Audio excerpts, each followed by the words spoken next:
retour sur le plateau de Direct Marché. Aujourd'hui, j'ai le plaisir de recevoir Antoine Durand, qui est le fondateur de la start-up Roti.express. Bonjour Antoine. Bonjour. Alors vous attaquez au phénomène de la réunionite en entreprise, mais d'abord, est-ce que vous pouvez nous préciser qui vous êtes? Qu'est-ce que vous faisiez avant d'être créateur d'entreprise? Je peux faire ça. Alors, moi j'ai une formation d'ingénieur à la base, j'ai 34 ans. Je viens du monde du conseil en transformation digitale et organisationnelle pour les grandes entreprises. Et alors, cette idée justement de start-up, comment est-ce qu'elle vous est venue? Alors, depuis septembre 2017, je suis aux commandes de la start-up Roti.express, donc qui s'attaque au phénomène de réunionite en entreprise, et on se fait accélérer Station F. Alors, comment l'idée m'est venue? J'ai envie de vous dire que avant de se lancer dans une aventure start-up, il faut une vraie raison, une frustration, quelque chose qui vous prend un peu aux tripes, parce que ça va demander du temps, de l'énergie, etc. Alors moi, mon illumination, j'ai envie de dire, je l'ai eue pendant une réunion qui a été la pire réunion de ma vie.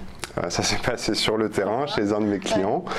On a fait une réunion où il y avait 14 personnes, déjà beaucoup trop, des gens en présentiel et en ligne, des gens qui sont arrivés en retard, pas d'ordre du jour, la conversation a complètement dévié, il y en a même un qui s'est permis de répondre à son téléphone pendant la réunion.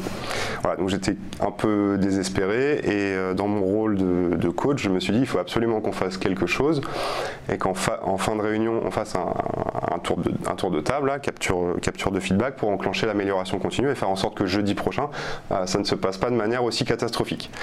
Ça n'a pas fonctionné parce que les gens sont arrivés en retard, donc sont tous partis à la fin et je me suis retrouvé un petit peu tout seul avec mon idée de prise de feedback. Et là j'ai décidé, je me suis dit j'ai eu le déclic, je lance ma start-up, le thème ce sera la réunionite en entreprise.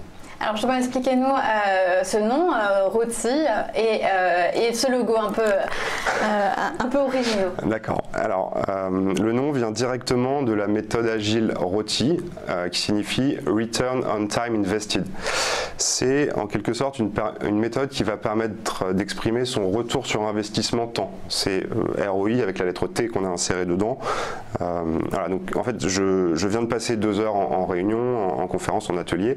Qu'est-ce que j'en ai tiré? Est-ce que c'est quelque chose qui m'a apporté de la valeur ou est-ce que j'ai plutôt perdu mon temps? Voilà, en fait, on a ni plus ni moins digitalisé cette pratique agile et on a choisi un logo un petit peu décalé pour un problème qui est sérieux, voire assez dramatique dans certaines entreprises. Mais pour qu'on s'en souvienne aussi. Alors on dit, le résultat, ça a été quoi? Que la réunionique est bien le mal du siècle des entreprises? Alors, les chiffres aujourd'hui sont assez accablants. Là, on peut voir des chiffres qui viennent de la Harvard Business Review. C'est une étude toute fraîche de 2018 qui nous dit que voilà, 182 cas interrogés, 65% déclarent que les réunions leur empêchent de mener à bien leur propre boulot. 71% pensent que c'est improductif et inefficace et 64% considèrent que ça a lieu au détriment de la réflexion profonde, ce qui est probablement la statistique la plus catastrophique. Donc j'ai envie de dire que la plupart des grosses entreprises sont touchées et c'est un sujet qui reste encore assez tabou en fait. On a du mal à se l'avouer. Et quelles conséquences économiques ça a pour elles? Alors il y a 2 conséquences assez directes pour les entreprises. Les premières, c'est des conséquences économiques liées au coût de la réunion. Si on s'amuse à prendre le salaire horaire des gens qui sont présents, multiplié par le temps passé, multiplié par le nombre de réunions à l'année, on obtient tout de suite quelque chose à 5 ou à 6 chiffres. Donc c'est des coûts qui sont faramineux. Les entreprises le savent, la réunion c'est souvent un gouffre pour les entreprises. Il y a des enjeux qui sont aussi humains. En fait, ça amuse vraiment personne de perdre son après-midi en réunion, par exemple. Et pour des entreprises qui sont dans des stades avancés de réunionnite, on a des situations de souffrance, de démotivation, de désengagement. On ne sait plus ce qu'on fait là, en fait. Et à terme, c'est la démission et la fuite des talents. Alors vous, avec votre appli, concrètement, comment vous les aidez? Alors, nous, on reproduit fidèlement le mécanisme tel qu'il est fait dans les rituels agiles. Donc en fait, à chaud en fin de réunion ou juste après, on va envoyer un sondage ultra rapide qui dure moins de 30 secondes. C'est pour ça qu'on a choisi l'extension .express, où on va demander aux participants de jauger la valeur ajoutée sur une échelle de 1 à 5. Entre 1, j'ai perdu mon temps, 5, c'était vraiment une réunion utile, on a pu avancer, on a fait plein de trucs. Et on va leur demander un commentaire rapide sur les points qu'on pourrait améliorer pour la prochaine fois. Ce qu'on cherche, c'est la critique constructive surtout. On n'est pas là pour faire du bashing, on ne veut pas que les gens se défoulent via ce truc-là, on veut savoir. C'est aussi bien que la forme, à la fois l'heure et à la fois le contenu. Exactement, on peut mettre un commentaire sur tout un tas de sujets, je sais pas, l'horaire, le casting, etc. L'idée, c'est qu'on agisse un petit peu comme un thermomètre et que ça permette à une entreprise d'y voir plus clair et d'identifier très rapidement une réunion qui se passe mal pour changer le format, envoyer un coach ou carrément l'annuler. Ce qui est assez étonnant, ce qu'on a pu voir comme premier retour terrain, c'est quand on fait l'exercice et qu'on explique aux gens qu'en fin de réunion, on leur enverra un petit formulaire pour évaluer le temps qu'ils ont passé. Alors là, subitement, tout se passe mieux. Ils ont l'impression d'être évalués alors. Alors ils ont un peu l'impression d'être évalués, mais les gens arrivent à l'heure, ils décrochent de leur téléphone, subitement il y a un ordre du jour qui apparaît, il y a des choses qui arrivent, et en fait on n'a même pas eu le temps d'évaluer que la réunion se passe déjà beaucoup mieux, donc on est plutôt content. Donc c'est plutôt des conséquences positives pour l'entreprise. C'est des conséquences positives pour l'entreprise. Nous, il y a 3 grands axes qu'on essaye d'atteindre avec notre start-up. Il y a l'aspect bien-être au travail. Donc on pense que le bien-être au travail, c'est pas juste mettre des plantes vertes et des baby-foot à la cafétéria. Qu'une entreprise qui se place en situation d'écoute active par rapport à ses employés fait un premier pas vers leur bien-être. Et que sur le terrain, ouvrir ce canal de communication bottom-up, donc du bas de la pyramide vers un peu plus haut dans la hiérarchie, c'est quelque chose qui est extrêmement bénéfique, c'est libérateur pour les employés, en fait c'est souvent Est-ce que dans les réunions au plus haut, au niveau du COMEX, ils font la même chose ou pas? J'ai des boards de direction qui utilisent mon outil pour passer au grill, j'ai envie de dire, chaque board de direction. En fait ça s'applique à tout le monde, effectivement.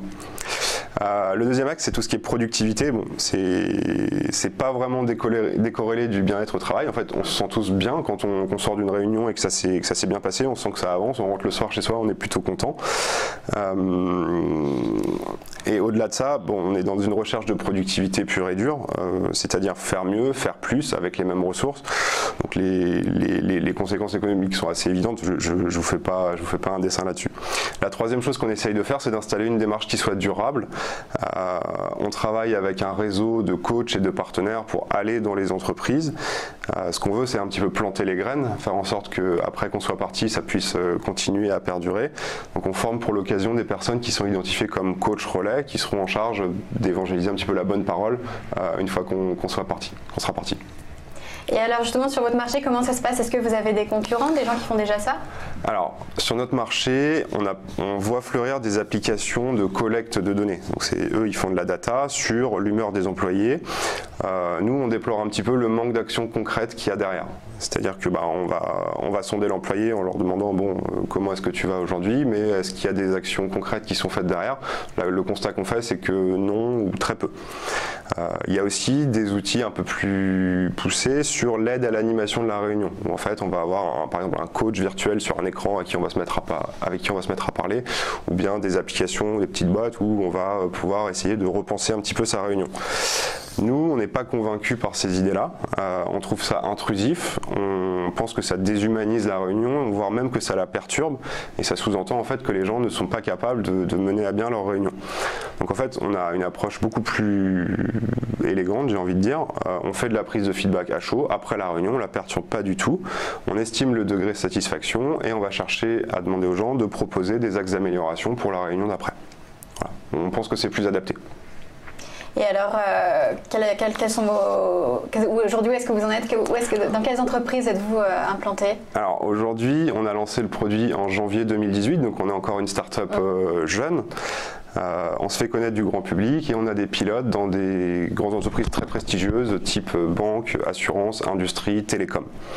On fait partie de plusieurs collectifs. On est par exemple, on peut le voir sur le dessin là, au Lab RH, donc c'est le laboratoire d'innovation en matière de ressources humaines.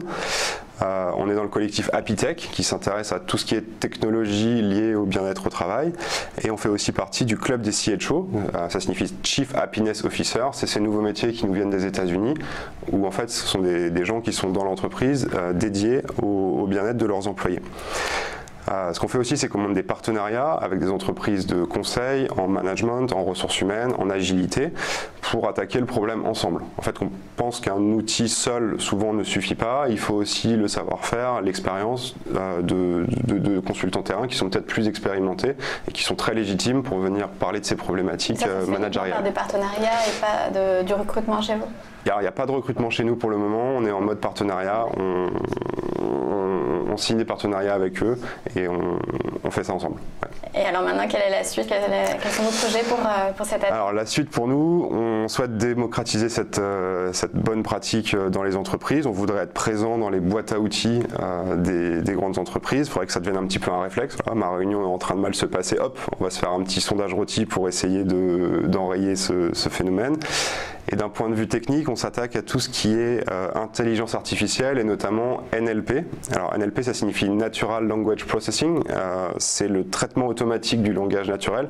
C'est la capacité d'une machine en fait à interpréter et à comprendre le langage humain. Alors quel est l'intérêt pour nous ?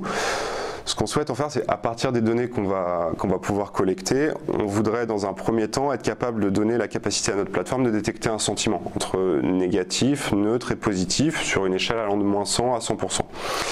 Et ensuite, à terme, on aimerait aller encore plus loin et rendre la machine capable de détecter une émotion. Est-ce que le commentaire qui a été donné est heureux? Est-ce qu'il est sarcastique? Est-ce qu'il est en colère? Est-ce qu'il est positif? Est-ce qu'il est agressif? Etc.